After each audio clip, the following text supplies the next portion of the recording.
From beginning to end, Wu Yan only made 2 moves. However, in those 2 moves, the first blow shattered the tori on Kite Origami's body, broke her defense, and caused her some damage. The second blow landed directly on her body without holding back, seriously injuring Kite Origami. Even if Wu Yan deliberately held back and only used brute force, Wu Yan's physical strength was originally very strong. Not only did he have the body of a true ancestor, but he had also been purified and strengthened by the magical pool water. Even if it was just brute force, it was not something that ordinary people could resist. The current Kite Origami was very strong. How could the strength that she had paid a painful price for not be strong? However, she was only a little stronger than Jin Na, not enough to be compared to Irene. Compared to Wu Yan, she didn't even need to think about it. Lying in the debris of the simulation shop stall, Kite Origami tried her best to raise one of her hands. She couldn't help but grit her teeth, and her heart was abnormally sad. Whether the injury was serious or not, it didn't matter to Kite Origami at all. Compared to the injury on her body, Kite Origami's heart was the real injury. Was this the power that she had exchanged for at the cost of her life? Was this what she relied on to defeat all the elves in Heavenly Palace City? In the end, wouldn't he be unable to take revenge for himself? In this case, even if she could defeat the other elves, what was the use? He looked at the hand that he had raised with all his might. Toichi Origami looked at the trembling bird and extended it into the air, as if it was a believer who had fallen into darkness and was pursuing the light. His originally bright eyes gradually dimmed. Power. He needed strength. He needed to be able to take revenge. The power to grant wishes. He had sacrificed the youth of the first half of his life, spending almost all of his time on what others would consider to be extremely cruel training was all for the sake of strength. He sacrificed a large amount of sleep to study the usage of equipment, to improve the control skills of the CR unit and undergo extremely dangerous combat training was also for the sake of strength. For the sake of power, Tokichi Origami had put everything he had into it. Now, she had even given up her life and dignity. She had even shown her inhuman side in front of the most important person in her heart. The power she had obtained was like this, the power he gained after sacrificing everything. In the end, he still couldn't defeat Wu Yan, he couldn't defeat his nemesis. In that case, what was the point of living in this world? Why am I alive? Tokichi Origami looked at the sky in despair. She lowered her hand and kept muttering, "Power, I need power, the power to take revenge, the power to grant wishes, power, power." Repeating the word power, Tokichi Origami's eyelids became heavier and heavier. She slowly closed her eyes. "You said you want power?" Just as Origami Kitsune was about to lose consciousness and fall into darkness, an inconceivable, unidentifiable male or female voice, like a very unique noise, rang out. The sudden sound caused Kita Origami, who was about to fall into darkness, to wake up. Her eyes instantly opened. Then, Tokichi Origami she saw an object that was even more inconceivable than a voice. No, rather than an object, it was more accurate to say that it was an existence. That's right, it was a pure existence. It was impossible to describe it as anything concrete. He could barely feel that it existed there, but he couldn't see it in its physical form. He could only see a group of mosaic-like things floating there, as if it was watching Kite Origami. "You." Tokichi Origami looked at it in a daze. "You are me?" It seemed to be laughing, but she didn't know what it was laughing at. After laughing, it opened its mouth and said, "I am an existence that can give you power." "Power?" Tokichi Origami's dim eyes suddenly lit up. "Yes. Power." It asked with a seductive tone. "Do you want power? I can give it to you, and it's an extremely powerful power." Extremely powerful power. Tokichi Origami forgot to breathe and forgot to react. She just stared at it in a daze. There was only one word left in her heart, that is power. With Tokichi Origami's personality, even if she didn't treat it as an illusion, she wouldn't be so easily led by it and fall into its topic. She might even become hostile towards it because of her vigilance. But now, it appeared at the moment when Tokichi Origami's heart was at its weakest. Thus, Tokichi Origami used her subconscious to answer this question that she had decided on from the start. Power. I want power. As if he had gone crazy, Yuichi Origami squeezed out his voice and used all of his strength to shout out. No matter what price I have to pay, no matter what I have to sacrifice. Give me power. Give me absolute power. Give me power to surpass everyone. Surpass all fairies. Surpass the strongest power of Edo-Shido. At this moment, Tokichi Origami's shout was definitely enough to create an echo that resounded through the entire Sky Palace Square. But strangely, not only did the shout not create an echo, only it and Tokichi Origami heard it. Other than that, this voice couldn't even be transmitted through the air. As for it smiled. She couldn't see its expression, she couldn't even see its body shape, but Tokichi Origami could feel it. It was indeed smiling. If you want it, I'll give it to you. It opened its mouth and stretched out its hand towards Kenichi's origami. On top of it, there was a gem that was emitting a dazzling white light like a star. Take it. This is the power you want. The power I want. Tokichi Origami held her breath and stared at the gem in its hand. She couldn't help but ask. It can give me power? Yes. Yes, great power. Yes, the power to defeat Edo-Shido? Yes, there was an imperceptible pause in its tone before it answered immediately. Yes, Tokichi Origami held her breath and her breathing quickened. She looked at the gem as if she was possessed. She unconsciously raised her hand and extended it towards the gem. As if disdaining Tokichi Origami for being too slow, it also extended its hand towards the gem. The gem was getting closer and closer to Tokichi Origami's hand. Just as Tokichi Origami's hand was about to touch the gem, a black shadow suddenly barged into this world of two people and instantly wrapped around its hand. That black shadow was also a hand. Both Tokichi Origami and it were stunned. They didn't expect this to happen. It was also at this moment that a third person other than Tokichi Origami and it spoke. I'm clearly here, but you're treating me as if I don't exist. This is the first time I've encountered something like this. As soon as he finished speaking, a torrential flow of magic power abruptly surged. Boom! The vast amount of demonic energy transformed into a violent shockwave that hit it and sent it flying. Instantly, it that was covered in mosaics shot out like a cannonball. It smashed one stall after another and created a deep trench in the ground. It only stopped after smashing into another stall. Then, its head raised its head and looked forward. In the next moment, it saw Wu Yan's cold smile. In Wu Yan's hand, its gem is quietly lying there. It's emitting a gentle white light. Chapter 1241. Tokichi Origami looked at Wu Yan, who suddenly appeared beside her and knocked away it, who wanted to give her power. Her pretty face was slightly distorted. However, Wu Yan didn't have the time to pay attention to Tokichi Origami. His eyes were attracted by the incredible existence in front of him, covered in mosaic. He didn't know if it was a man or a woman, a human or a ghost. It wasn't the first time Wu Yan saw this existence. It wasn't the first time Wu Yan saw its form either. However, this was the first time he saw it face to face. Staring at the existence floating in the air, Wu Yan's eyes gradually rippled. You're Phantom, aren't you?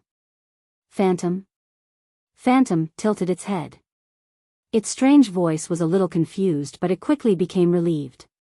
Is Phantom referring to me? That's my identification name, right? What? Don't you know? Wu Yan sneered. I heard from Kwang-san that you're quite good at collecting information, right? You don't even know that you've been given such an identification name? I really don't know. Phantom's voice didn't fluctuate at all. I usually don't take the initiative to collect this kind of insignificant information. Oh? It seems that even if you're moving in the dark, it's not much easier than moving in the open. At least, I don't have the time to relax, Phantom said word by word in an indiscernible voice. Wu Yan could feel it clearly. Different from the casual conversation, the other party's eyes were also staring at him. Although there was no vigilance in its eyes, it definitely wasn't relaxed either. Come to think of it, if Wu Yan does anything to harm it, Phantom would definitely run away without hesitation, wouldn't she? This was an existence that was destined to live in the dark. In an instant, Wu Yan gave Phantom such a position in his heart. Because of this, he didn't want to force it to stay and ask for some inside information. Before he was sure that he could catch Phantom, Wu Yan didn't dare to act rashly. After all, encountering a phantom is not an easy thing to do. I have a question, Phantom suddenly said. How did you find me? Hearing this, Wu Yan raised an eyebrow and said with a smile. You're talking to Tokichi Origami in front of me and you're asking me how I found you? There's a spirit barrier around me. Phantom ignored Wu Yan's perfunctory answer and explained. This spirit barrier. Not only can it help me hide my appearance and voice, but it can also weaken my presence under my control. Although your strength is very strong, I believe that if you don't pay special attention, you shouldn't be able to discover me, right? Spirit barrier? Wu Yan didn't answer the question about Phantom. Instead, he focused on the word phantom. Then, he looked at Phantom with a meaningful gaze. Since it's a spirit barrier, then you should be an elf, right? Phantom was silent for a moment before nodding. I am indeed an elf who has been looking for companions. No, an elf who creates companions. Creating companions. Wu Yan narrowed his eyes. Why? I can't answer this question, Phantom replied. Although I can't answer your question, I hope you can answer mine. This is so unfair. Wu Yan pursed his lips. He glanced at Tabichi Origami who was glaring at him and he continued. Indeed. I didn't pay special attention to you. I didn't notice your arrival without any hostility or attack. But don't forget. You started talking to Tabichi Origami the moment you showed up. Wu Yan shrugged. Although I didn't notice your existence, the injured origami kite started a conversation out of nowhere.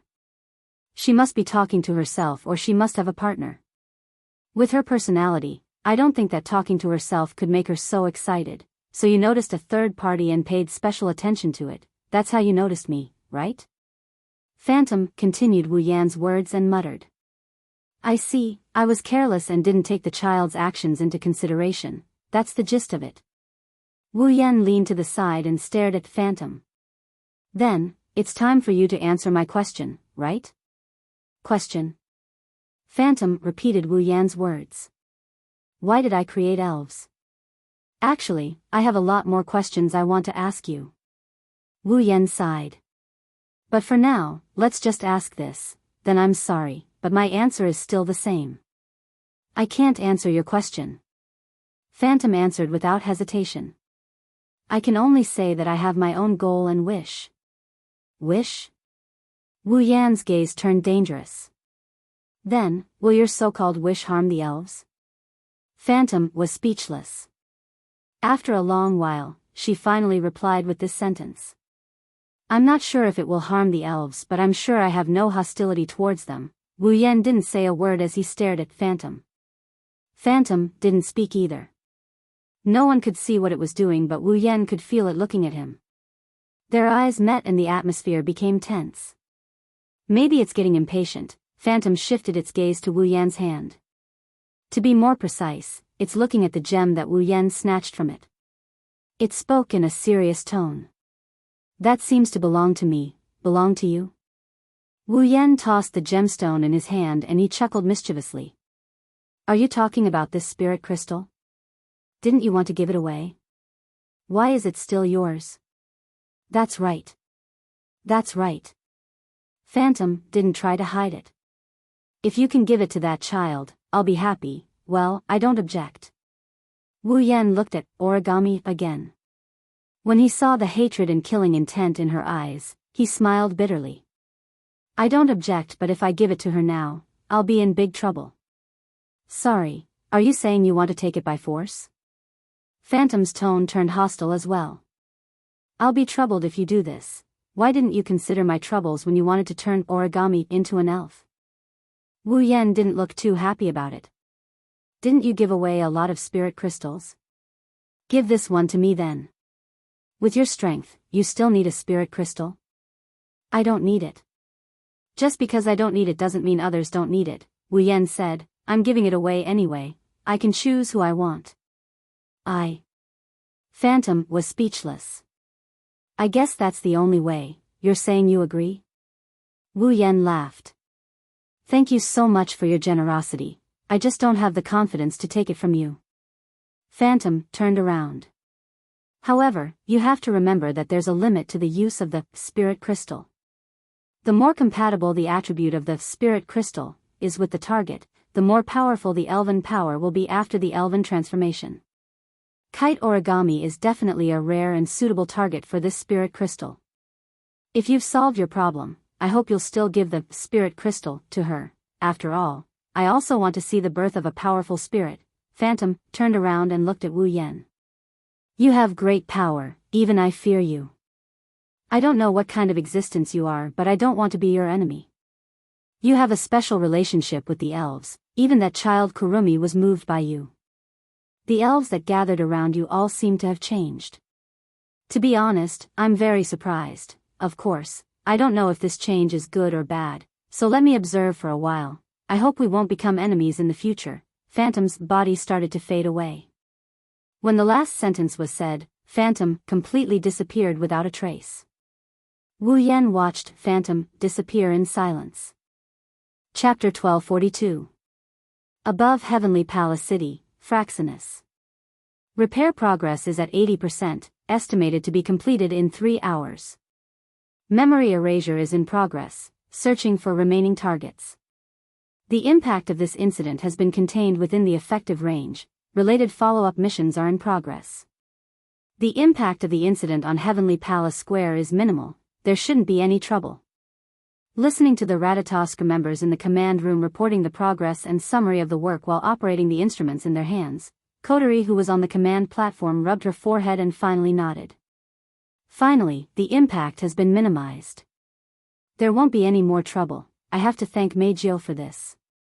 Wu Yan patted Meijio's head and praised her. If Meijio hadn't used the Army Destroyer Singer to control all the witnesses in the Heavenly Palace Square, we probably wouldn't have been able to find her even if we wanted to erase their memories. Moreover, we didn't let any outsiders barge into the Heavenly Palace Square and disperse the crowd.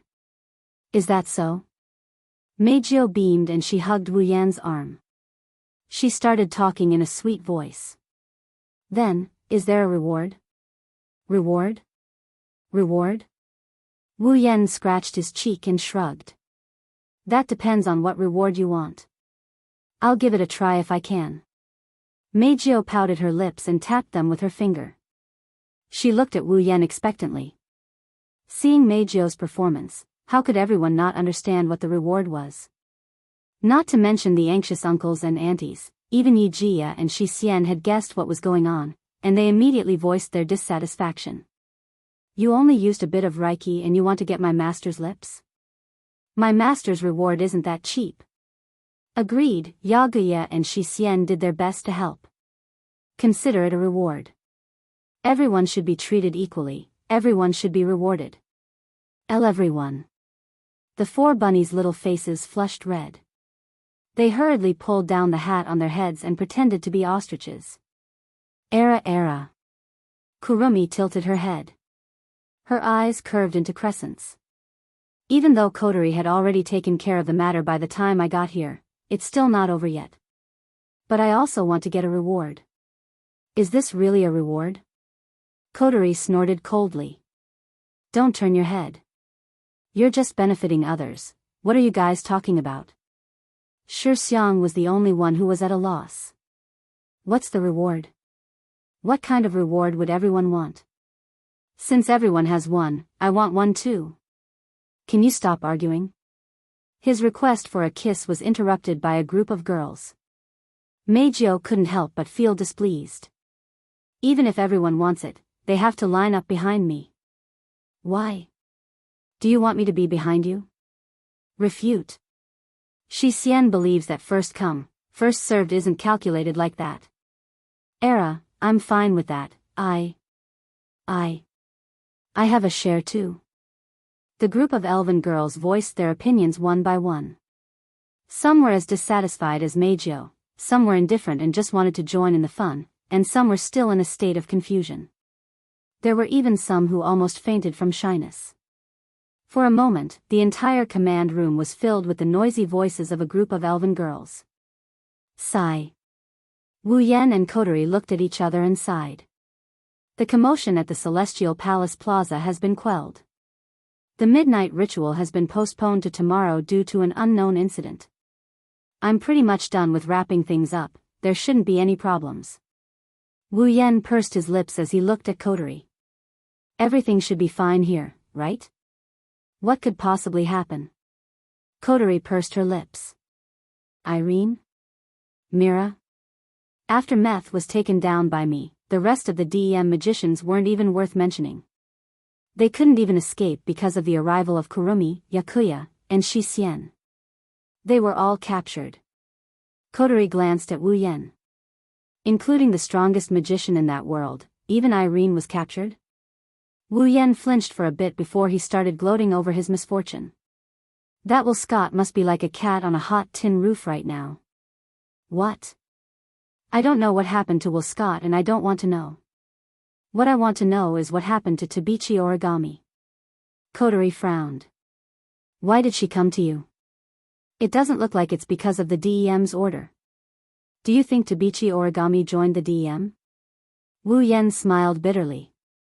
Well, it's not impossible but that's not the point. The point is, Tabichi Origami seems to think I'm the one who killed her parents. How's that possible? Kotori chuckled. Tabichi Origami's parents died 5 years ago. How long have you been in this world? Others might not know Wu Yan's background but Kotori, as Wu Yan's summoner, knew better than anyone else. Wu Yan has only been in this world for about half a year. How could he be the killer of Tabichi Origami and her parents who died 5 years ago? She must have been tricked by the DEM and used as a pawn. Kotori's guess made Wu Yan smile bitterly again. Even if she's tricked, she'll have to come up with something to trick her. Otherwise, with Tabichi Origami's personality, she won't believe a one-sided story if there's nothing to prove I killed her parents. Wu Yan sighed and looked at Kotori. How's Tabichi Origami? She's still recovering. Kotori replied nonchalantly. She's been disarmed and imprisoned. If you want to ask her anything, you'll have to wait until she recovers. I see. Wu Yan nodded and he raised one of his hands. On top of it, there was a gem that was emitting a bright white light lying there. This is the spirit crystal you stole from Phantom? Kotori looked at the spirit crystal in Wu Yan's hand with a serious expression. Another new spirit crystal. How many people is that Phantom going to turn into elves? Who knows? Wu Yan shook his head and shook the spirit crystal in his hand. It said it has its own wish, it wants to see the birth of a powerful spirit. I don't know why, then why did you let it escape? Kotori glared at Wu Yan, her eyes were filled with anger. If we can capture Phantom, we'll definitely gain a lot. We don't even know what ability it has or how strong it is, why would we attack it? Wu Yan rolled his eyes at Kotori. Although I didn't sense any danger from Phantom, even I couldn't tell how it disappeared in the end. If I try to catch it, not only will I fail to catch it, I might not even be able to get this bit of information. Wouldn't that be even less worth it? You're right. Kotori's face was filled with disbelief. But it wasn't easy to find a Phantom, but we can't get any useful information. Wouldn't that be a waste of time? Who said so? At least we know Phantom has her own goals and to achieve that goal, she needs to create strong spirits. Wu Yan narrowed his eyes as he raised the spirit crystal in his hand. This spirit crystal itself is also a reward. Also, Phantom mentioned that the strength of the target sprite will be determined based on their compatibility and compatibility with the spirit crystal. This is also a piece of information. Wu Yan looked at Kotori who still can't get over it. He knocked her on the head with an amused expression. Phantom won't be our enemy for the time being, so let's put it aside for the time being, alright. Kotori nodded helplessly. We'll talk about this spirit crystal later. Now, Tabichi Origami is receiving treatment. I'm going to see Irene. Mira? What about you, Methers? Me? Wu Yan raised an eyebrow and smiled. Of course we're going together. Chapter 1243. This is one of Ratatosk's underground facilities in Heavenly Palace City. Similar to the DEM, Ratatosk also built a lot of secret facilities in Heavenly Palace City in case of emergency. After all, unlike the gigantic DEM, Ratatosk only had a single airship, Fraxinus. Once Fraxinus was crippled, they might not even be able to carry out their operations against the elves. Of course, this problem doesn't exist anymore. Fraxinus is now Wu Yan's noble phantasm. Even if it's damaged, it can be quickly repaired. However, the members of Ratatosk don't know about this. Thus, the existence of secret facilities is still necessary. For example, this secret facility is now being used to imprison Irene. Actually, if you want to imprison Irene, it's best to imprison her in Fraxinus. Compared to these secret facilities, Fraxinus facilities are undoubtedly much more advanced and advanced. However, Irene isn't an ordinary person. She's the strongest magician in the world. She's even stronger than most elves. Placing such a dangerous person in Fraxinus, if something were to happen and Irene managed to escape, then even if Fraxinus was turned into a noble relic, it wouldn't be able to handle the burden of Irene causing a ruckus. Therefore, after defeating Irene, Kotori directly picked her up and transferred her to this facility for interrogation and punishment. After the battle with Kotori, Irene's injuries are very serious, even more serious than Kenichi Origami. However, Irene seems to be used to these injuries. Before Kotori caught her, she already treated her injuries. After she was imprisoned, she was treated again and basically healed. This can be seen from this. Even if Kenichi Origami's strength increased greatly after being treated with magic, she still can't compare to Irene. However, it's not a good thing for her injuries to heal first. At least, Kenichi Origami is injured. That's why Kotori didn't bother her for the time being. Under Kotori's lead, Wu Yan walked down a corridor wider than any other corridor in Fraxinus. After a series of rhythmic footsteps, they arrived at the entrance of a room. This is the place. Kotori stopped at the entrance of the room. She quickly keyed in the password on the identification device beside the door and placed her palm on the scanner. Then, with a light electronic sound, the door slowly slid open and revealed the situation inside. It's a very spacious room. The light in the room was dim, and it felt a little like a small black room. The walls in all directions were made of steel, and there were all kinds of mechanical instruments placed inside. In the middle of the room, there's an isolated space made of solid glass. The isolated space was a place that looked like an ordinary living room with very ordinary furniture. If you didn't look at the glass, it would be an ordinary living room. On the sofa in the living room, an expressionless young girl with cold eyes was sitting there. It's Irene. This woman has been acting like this ever since she was transferred here. Until now. Kotori's tone was filled with displeasure. I wanted to interrogate her. However, with this woman's arrogant personality and her loyalty to Will Scott, I don't think she'll be able to get anything out of her even if we interrogate her. So, I might as well just leave her here. Then why are you here? Wu Yan looked at Kotori curiously. Did you find a way to deal with her? No. No. Kotori said straightforwardly. Because this woman's identity is a little special, and she has some connections with some people on our side, we can't use any forceful methods to make her spit out information about the DEM. But I didn't want to let her go, so I just left her here. Kotori glanced at Wu Yan. I came to her because I have something to tell her. Fine. Wu Yan shrugged. I'll go greet her then. The two of them looked at each other. Then, both of them lifted their feet and walked toward the isolated space. Inside the hall, Irene turned around when she heard the door open. When she saw Wu Yan and Kotori, her purple eyes flickered for a bit before returning to normal. Then, she went back to her original state and she maintained her silence. Kotori gave Wu Yan a look.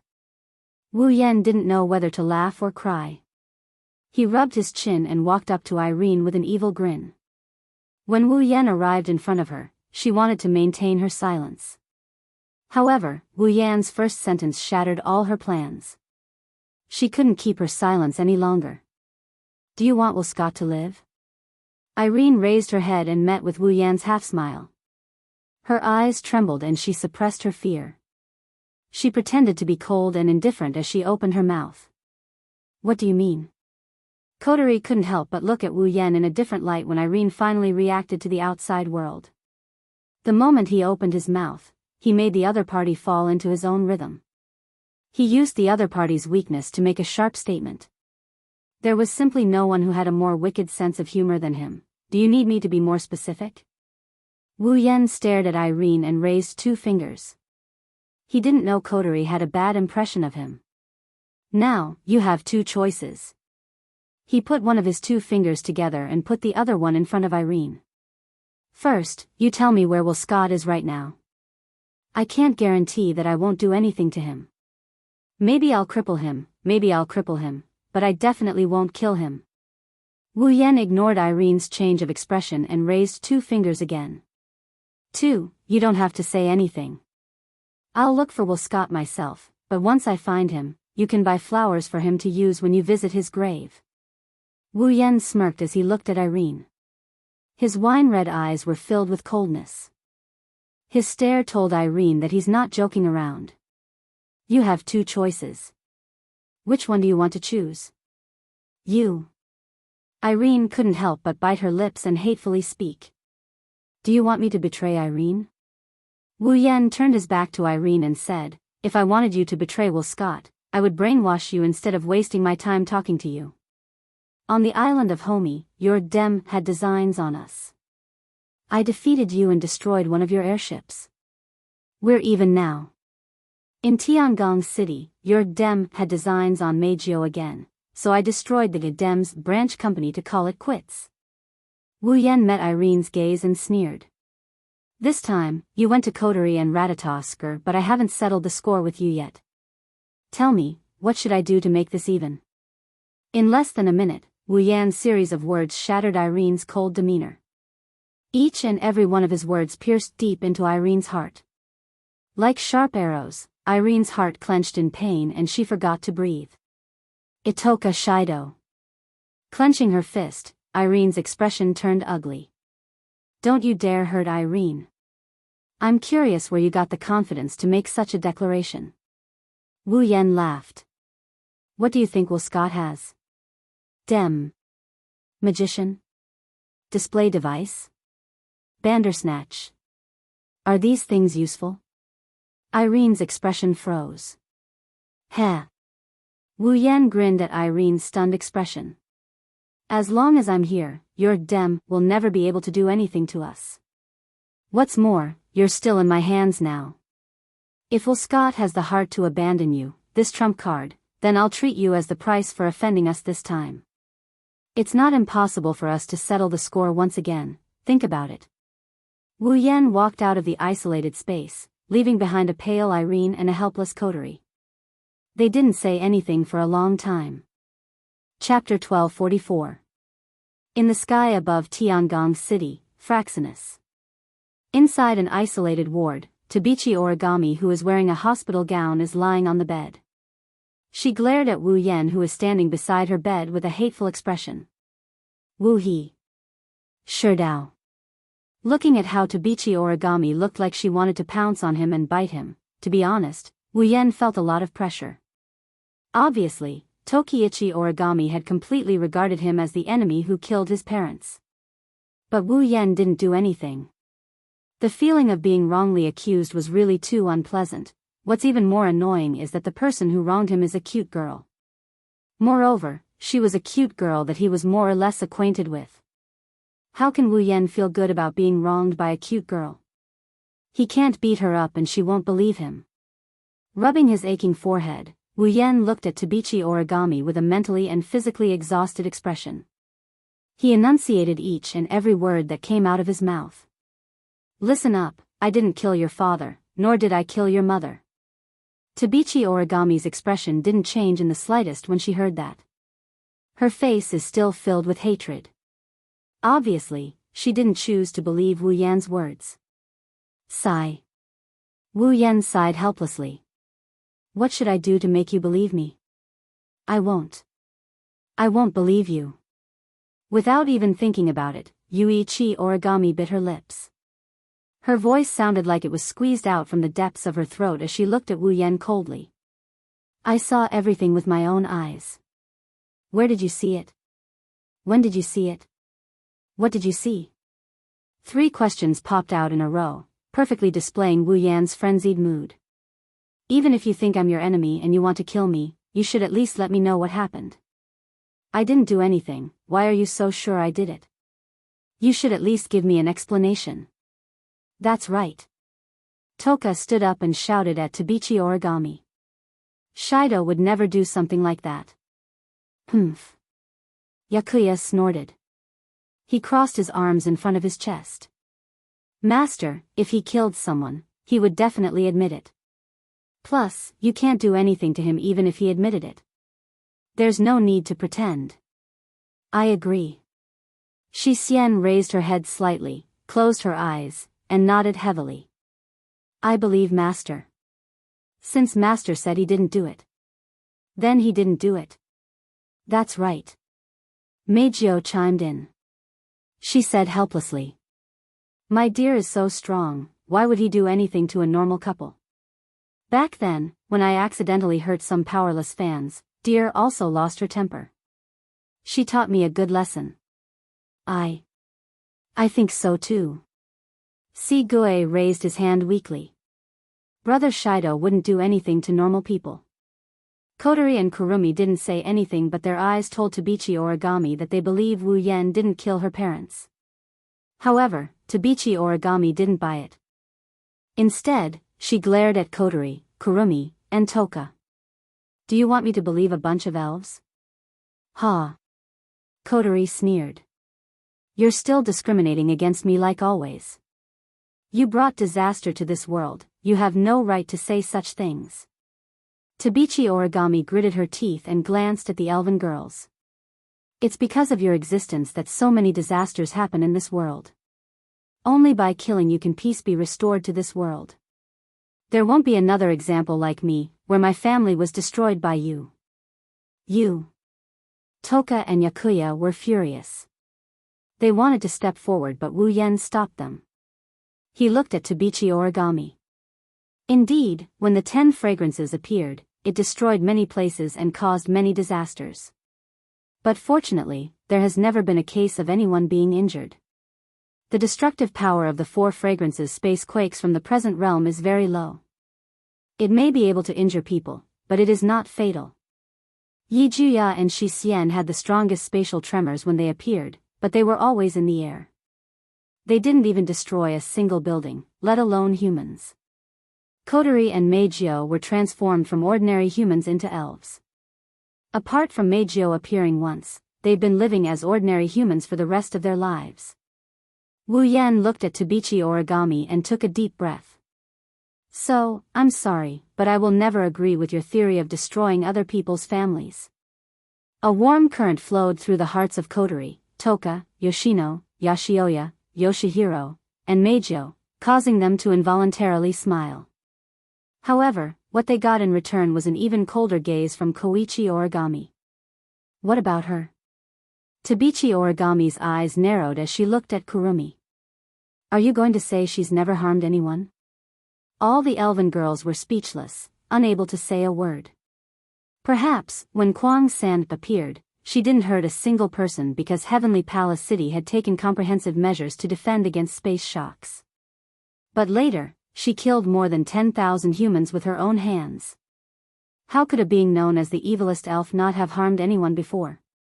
The elven girls were speechless. Kurumi didn't retort either. Wu Yan was the only one who opened his mouth to speak. Those people who killed Kurumi aren't bad people who only know how to bully the weak and fear the strong. They're pests in society. Wu Yan said bluntly. It doesn't matter if a person like that dies. Kurumi was stunned by Wu Yan's words. The smile on her face widened. Tabichi Origami opened her eyes and stared at Wu Yan. Her voice was as cold as ice. As expected, I won't believe you. At this point, I don't expect you to believe me. Wu Yan waved his hand as if he had given up. He glanced at Tabichi Origami. However, I want to know why you think that I'm the murderer of your parents. Tabichi Origami didn't speak, nor did she explain. She just continued to stare at Wu Yan, releasing an extremely sharp gaze. Wu Yan smiled bitterly, patted his cheek, and stood up. Since you don't want to say it, then I can only use a more violent method. He walked directly to Tabichi Origami. Before she could react, Wu Yan suddenly stretched out his hand and put it on her forehead. Your memory, let me read a little bit. As soon as his voice fell, Wu Yan closed his eyes. A trace of magical power emerged from the hand on Tabichi Origami's forehead, and it operated at an extremely fast speed. Before Tabichi Origami could react and tried to break free from Wu Yan's hand, a mysterious small magical formation appeared in Wu Yan's hand with a burst of light. The sudden bright light pierced Tabichi Origami's eyes and she instinctively closed them, forgetting to struggle. It didn't take long before the light weakened and the surging magical power calmed down. Wu Yan released his hand from Tabichi Origami's forehead and opened his eyes, filled with shock and confusion. What's wrong? Kotori couldn't help but ask. Did you read anything? Yes. Wu Yan nodded and he met Kotori's gaze. His eyes and face were filled with confusion. Tabichi Origami obtained a video from Will Scott. The video inadvertently captured the scene of Tabichi Origami's parents' death. In the video, the person who killed Tabichi Origami's parents is me. You? The fairy girls held their breaths. Miko hurriedly spoke. Could it be a forgery? Or is there a mistake? A forgery? Wu Yan pondered for a moment, then shook his head. Perhaps, but I can't see any signs of forgery in the video. Don't tell me you also think you killed Tabichi Origami's parents. Kotori frowned. Don't forget, you only appeared in Tiangong City half a year ago. You're right. Wu Yan's face was still filled with confusion. Right at this moment, Kwang-san suddenly spoke. Why don't you see it with your own eyes? You're tuning into the Romantic Tales YouTube channel. Don't forget to subscribe and join us on this journey to catch the most captivating stories.